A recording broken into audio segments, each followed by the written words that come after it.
नमस्कार मैत्रिणींनो, माझ्या या यूट्यूब चॅनलवरती आपलं सर्वांचं अगदी मनापासून स्वागत आहे। तर मी आज तुम्हाला पायपिंग करण्याची अगदी सोपी अशी पद्धत सांगणार आहे। जर तुम्ही ब्लाउजला गोट पायपिंग तयार करत असणार तर पायपिंग पलटी होते, मग त्याच्यासाठी आपण ही पद्धत सुद्धा वापरू शकतो। खूप सोपी अशी पद्धत आहे। तर त्याच्यासाठी हा कपडा घेतला, बघू शकतात अशा पद्धतीने तिरकस धाग्यात आपल्याला कट करायचा आहे। तर सरळ धाग्यातनं कट करता आपल्याला खेचून बघायचा। तिरकस धाग्यात बरोबर अशा पद्धतीने पट्टीने किंवा मग इंची टेपच्या साहाय्याने 1.25 इंच किंवा 1.5 इंच अंतर मोजून आणि बरोबर पट्टीने सरळ रेषा ओढून आणि मग कट करायचं आहे। जर तुम्ही नवीन शिकणारे असणार तर तुम्ही इथं 1.5 इंच अंतर घेतलं तरी देखील चालेल। तर मी हे 1.25 इंच अंतर घेतलेलं आहे। तर बघू शकतात अशा पद्धतीने डबल आहेत। तर या पायपिंगच्या पट्ट्या डबल आहेत आणि तुम्हाला मी त्या मोजून दाखवते। बघू शकतात तर तिघही पट्ट्या 1.25 इंचाच्या आहेत।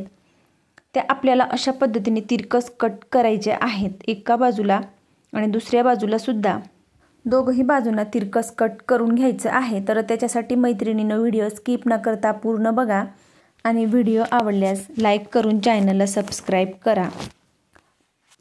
तिरकस कट करून झाल्यानंतर मग अशा पद्धतीने तिरक्या भागात आपल्याला बरोबर ते ठेवायचे आहेत। तर कोण्याकडे बरोबर लक्ष ठेवायचं आहे आणि दाब ठेवताना आपल्याला दोघही कपडे जे आहेत ते मागे पुढे किंवा मग पायपिंगच्या पट्ट्या आहेत त्या मागे पुढे होणार नाही, ही काळजी घेत आपल्याला बरोबर ठेवायच्या आहेत।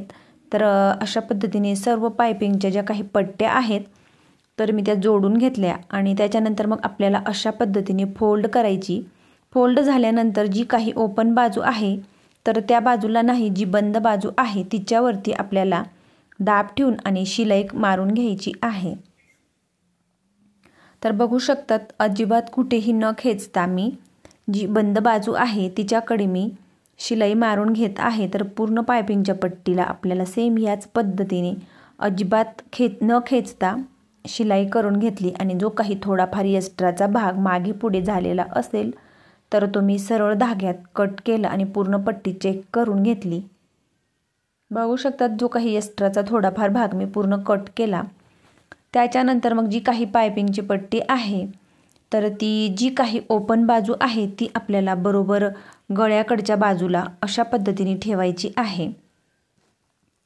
तर ओपन बाजू मी ठेवून घेतली, पुढच्या बाजूला थोडी एक्स्ट्रा सोडली, अर्धा ते पाऊण इंच एक्स्ट्रा सोडायची आहे आणि एक सारखं शिलाई मार्जिन पकडत आपल्याला इथं शिलाई करून घ्यायची आहे। तर इंची टेपच्या एक लाईन इतकं शिलाई मार्जिन पकडत अगदी हळूवारपणे आपल्याला शिलाई करायची आहे।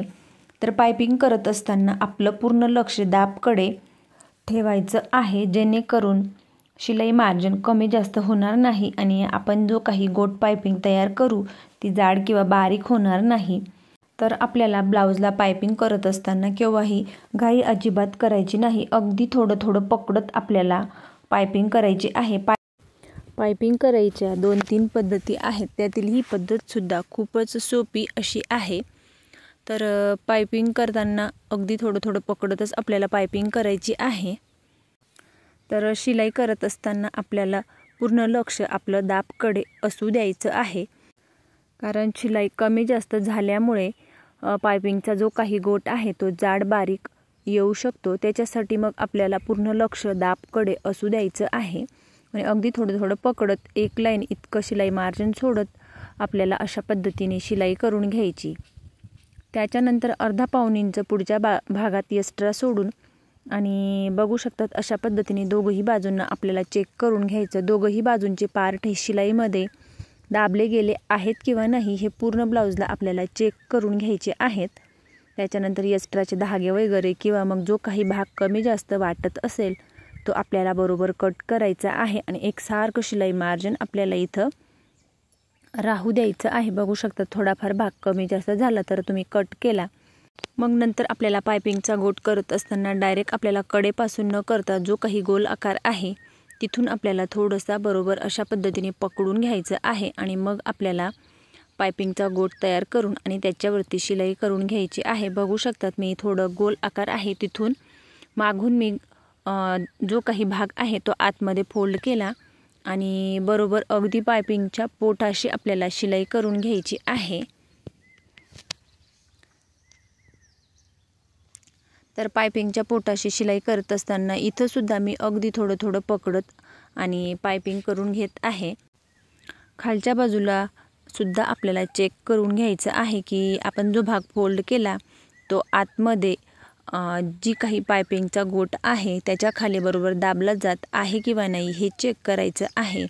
आणि आपण हा जेव्हा पायपिंगचा गोट तयार करतो तर आतीलमध्ये जे काही शिलाई मार्जिन आपण सोडलेलं आहे ते पायपिंगच्या गोटामध्ये आपल्याला बरोबर पॅक करायचं आहे, जेणेकरून पायपिंगचा हा गोट आहे तर हा अगदी कडक असा येईल. हे लक्षात ठेवत आपल्याला अगदी पायपिंगच्या कडेने थोडं थोडं पकडत शिलाई करून घ्यायची. मागच्या साईडला सुद्धा आपल्याला चेक करून घ्यायचं आहे. तर घाई न करता अगदी हळूवारपणे पूर्ण गळ्याला मी पायपिंग करून घेत आहे. तर पायपिंगच्या ज्या काही 2-3 पद्धती आहेत त्यातील ही पद्धतसुद्धा खूप सोपी अशी आहे. तुम्हीसुद्धा अशा पद्धतीने एकदा नक्की ट्राय करून बघा. परंतु मी जे काही 1.25 इंचाची पायपिंगची पट्टी कट केलेली आहे तिथं तुम्ही 1.25 इंच न घेता 1.5 इंच घ्यायची आहे आणि अजिबात न खेचता आपल्याला पायपिंगची पट्टी जोडून घ्यायची आहे. जेव्हा आपण पायपिंगची पट्टी जोडत असतो तेव्हा जर आपण दोघंही पार्ट खेचले तर खेचल्यामुळे शोल्डर उतरू शकतं. त्याच्यामुळे मग अगदी हलक्या हाताने पकडत आपल्याला पायपिंग करायची आहे. तर पूर्ण गळ्याला मी असं सेम ह्याच पद्धतीने अगदी थोडं थोडं पकडत पायपिंग करून घेतली आणि खालच्या बाजूला सुद्धा लगेचच चेक करून घेतली. बघू शकतात खालच्या बाजूला अशा पद्धतीने चेक करून घेत आहे आणि हा जो काही शिलाईचा भाग आहे तो मी या गोठामध्ये बरोबर पॅक करत आहे. त्याच्यामुळे मग आपल्याला थोडं थोडं पकडत आणि अशा पद्धतीने पायपिंग करायची आहे.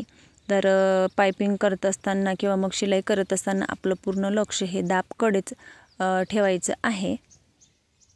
तर फायनली मी पूर्ण ब्लाऊजला सेम ह्याच पद्धतीने पायपिंग करून घेतली आणि शेवटी मग जो काही एक्स्ट्राचा भाग आहे तो आतमध्ये फोल्ड करून आणि लॉक करून घेतलं. त्याच्यानंतर मग बघू शकतात अगदी दोघंही बाजूंना खूप छान अशी फिनिशिंग आलेली आहे. त्याच्यानंतर मग जी काही ब्लाऊजची पूर्ण गळ्याची पायपिंग आहे तर ती तुम्ही बघू शकतात अगदी एकसारख्या मापात आणि खूप छान अशी आलेली आहे. तर पूर्ण गळ्याला आणि पूर्ण ब्लाऊजला खूप छान असा गोल आकारसुद्धा तयार झालेला आहे. पायपिंग झाल्यावर तुम्हाला पूर्ण ब्लाऊजला इस्त्री करून घ्यायची आहे. तर मग पायपिंग खूप छान अशी सेट होईल. बघू शकतात पूर्ण गळ्याला खूप छान असा आकारसुद्धा आलेला आहे आणि एकसारख्या मापात आणि एकसारखी अशी पूर्ण पायपिंग तयार झालेली आहे. तुम्हीसुद्धा ह्या पद्धतीने एकदा नक्की ट्राय करून बघा आणि माझा व्हिडिओ आवडल्यास लाईक करा, शेअर करा आणि चॅनलवरती नवीन असल्यास चॅनलला सबस्क्राईब करून जवळच असलेल्या बेल आयकॉनला प्रेस करा. म्हणजेच माझ्या अशा येणाऱ्या नवनवीन व्हिडिओची अपडेट तुम्हाला येत राहील. आणि माझी पायपिंग करण्याची ही पद्धत तुम्हाला कशी वाटली हे मला कमेंट करून नक्की कळवा आणि ह्या पद्धतीने तुम्हीसुद्धा एकदा नक्की ट्राय करून बघा.